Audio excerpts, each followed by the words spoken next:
Guys, good evening, welcome back to my channel. তো আজকে আমি বানাতে চলেছি আলুর চপ।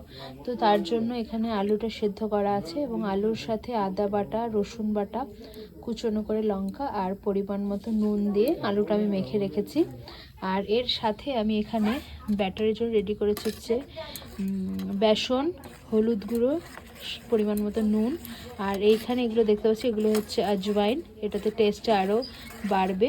তো চলো তোমাদের বানিয়ে দেখাই কি করে বানাবো এটা।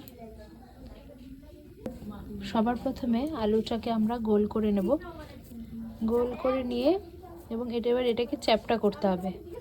যে যে সমান মতো এরকম চ্যাপটা করে নেব, সুন্দর করে চ্যাপটা করার পরে। আর এদিকে দেখতেই পাচ্ছ, এদিকে আমি আগের থেকে সাদা তেল গরম করতে দিয়ে দিয়েছিলাম।